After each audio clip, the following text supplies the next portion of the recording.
আরে আসো আসো, বসো। অনেকদিন পর এলে আমাদের বাড়ি। কেমন আছো বলো? হ্যাঁ, ভালো আছি। আপনি ভালো আছেন তো? হ্যাঁ, এই চলে যাচ্ছে, ভালোই আছি। তারপর কাজের খবর বলো। কোম্পানি থেকে কি স্যালারি বাড়ালো না বাড়ায়নি এখনো পর্যন্ত? হ্যাঁ, 10 বছর ধরে কাজ করছি সেই কোম্পানিতে, আর স্যালারি বাড়াবে না তাই কখনো হয়? আচ্ছা, কত টাকা স্যালারি বাড়িয়েছে? 500 টাকা। হ্যাঁ, 10 বছরে 500 টাকা?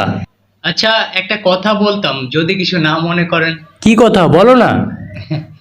আচ্ছা, আপনি যে বাড়িটায় থাকেন, এটা কি আপনার নিজস্ব কি ভাড়া বাড়ি? দেখো, নিজস্ব বাড়ি করার মতো সামর্থ্য আমার নেই, তাই এখন ভাড়া বাড়িতেই থাকি। আচ্ছা আচ্ছা আচ্ছা, ভাড়া। এই যে আপনি বললেন বাড়ি করার মতো সামর্থ্য আমার নেই, এটা কিন্তু আপনি নিজে থেকে হেরে গেলেন। যে মানুষ মনের দিক থেকে হেরে যায় সে কোনোদিন ভবিষ্যতে সফলতা পায় না। তাই মনের দিক থেকে কখনো হারানো যাবে না। নিজের মধ্যে একটা আত্মবিশ্বাস রাখতে হবে, নিজেকে বলতে হবে যে আমি পারবো, আমার দ্বারা সম্ভব, আমি করে দেখাবো। একদিন জানেন তো, আমিও আপনার মতো বলতাম যে আমি পারবো না, আমার দ্বারা সম্ভব না, আমি কোনোদিন করতে পারবো না, কোনোদিন সফলতা পাবো না। কিন্তু আমি মনের দিক থেকে আজ পর্যন্ত হার মানিনি, এখনো পর্যন্ত ধরে আছি, হ্যাঁ আমি পারবো।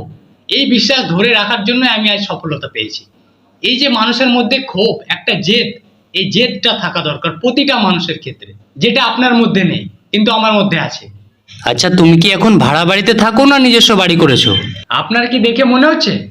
আরে আমি সেটা বলতে চাইনি। আরে আমার আরে, কথাগুলো শুনে কি আপনার মনে হচ্ছে যে আমি ভাড়া বাড়িতে থাকি? তাহলে কোথায় থাকো তুমি?